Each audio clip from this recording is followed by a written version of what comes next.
Hello दोस्तों, आप सबका फिर से स्वागत है राज कोचिंग कानपुर में। और आज हम नेक्स्ट टॉपिक पर चलते हैं जो कि है हमारा त्रिकोणमिति ट्रिग्नोमेट्री। और बहुत ही इम्पोर्टेंट चैप्टर है जो आपको हर बार बोर्ड में आपको इसमें से एग्जाम में देखने को मिलते हैं क्वेश्चन।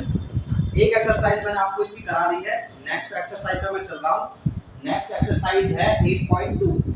8.2 स्टार्ट करने से पहले हमको बेसिक कुछ बातों का पता होना चाहिए, जैसे कि हमको एंगल्स की वैल्यू कितनी होती है, ये सब चीजें हमको बेसिक बातें पता होनी चाहिए। तो सबसे पहले मैं आपको बताता हूँ कि जो साइन में जो हमारे पास में 0 डिग्री पे वैल्यू होती है वो होती है दोस्तों 0 डिग्री। साइन 0 की वैल्यू 0 डिग्री। ये आपको टेबल याद ही करनी पड़ेगी, इसका कोई सॉल्यूशन नहीं है। हालांकि जब आप क्वेश्चन सॉल्व करते रहते हैं तो आपको धीरे धीरे ये टेबल भी याद हो जाती है बहुत इजीली।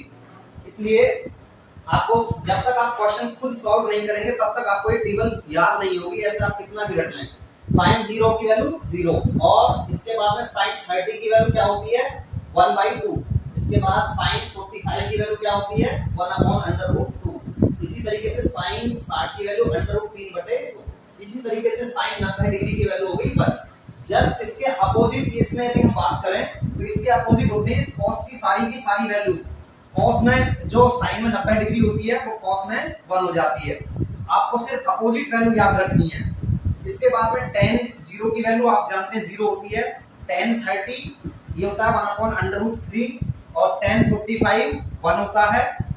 इसी तरीके से आपका जो होता है tan 60 डिग्री होता है √3 और tan 90 डिग्री होता है आपका अपरिभाषित, जिसको हम कहते हैं इनफाइनाइट भी कहते हैं।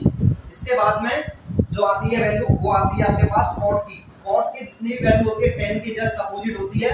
जो tan में 90 डिग्री की होती है वो cot में 0 डिग्री की वैल्यू होती है, यानी कि आप देख रहे होंगे अपरिभाषित। और इसके बाद जो tan 30 में होती है वही cot 30 में जस्ट अपोजिट हो जाती है √3। इसी तरीके से आपको tan 45 की और cot के 45 के दोनों इक्वल होते हैं। आपको ये टेबल आपको कंपलसरी है कि आपको याद करनी ही करनी है, क्योंकि इसमें से आपके बहुत सारी वैल्यू डायरेक्टली पूछ ली जाती है एक नंबर में क्वेश्चन में। चलिए अब मैं क्वेश्चन स्टार्ट करता हूं। सबसे पहले क्वेश्चन है हमारा, सबसे पहला जो क्वेश्चन दे रखा है इन्होंने, ये क्वेश्चन है मेरे पास में। कितना है दोस्तों क्वेश्चन है हमारा कि निम्नलिखित के मान ज्ञात कीजिए, find out the value of the following question. तो सबसे पहले हम स्टार्ट करते हैं पहला क्वेश्चन स्टार्ट करने से पहले मैं आपको बता दूं कि साइन 60, तो आप लिखेंगे सबसे पहले सॉल्यूशन। तो साइन 60 और कितना into sine 60 degree into cos 30 degree और प्लस साइन 30 डिग्री और इनटू कॉस 60 डिग्री। देखिए बेसिकली यदि मैं बात करूं तो वैसे ये अपर क्लासेस में फॉर्मूला होता है डायरेक्टली, लेकिन आपको इसका यूज नहीं करना है। हालांकि एक ही बार में आंसर भी इसका आ जाएगा, बट वो बाद में बताऊंगा मैं इसके बाद में, जब आपको पहले से सॉल्व करा देता हूं मैं। देखिए जरा, आपको पता है साइन 30 की वैल्यू कितनी होती है, इसलिए जो हमारे पास साइन 30 की वैल्यू मैं पुट करता हूं यहाँ पर, कितनी आ जाएगी मेरे पास √3/2। इसी तरीके से बीच में मल्टीप्लाई cos 30 की वैल्यू जस्ट इसकी अपोजिट होती है √3/2। इसी तरीके से हम साइन 30 1/2 मल्टीप्लाई cos 30 1/2। ये सब वैल्यू मुझे याद है, आपको भी याद होनी चाहिए। नेक्स्ट इसके बाद में सॉल्व करते हैं। 2 दूनी 4, नीचे आ जाएगा मेरे पास में 4। इसके बाद अंडर रूट में मल्टीप्लाई करी तो खत्म, कैंसिल आउट हो गया, 3 बचा, प्लस 1/4।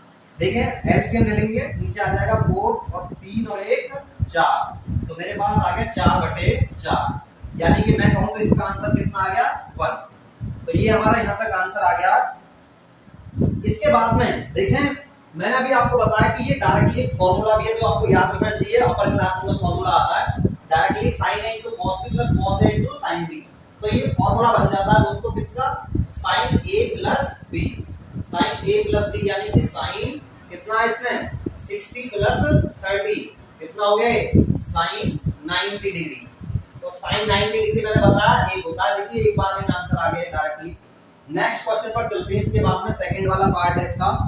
सेकंड वाला पार्ट है आपका 2 tan² 45 2 tan स्क्वायर,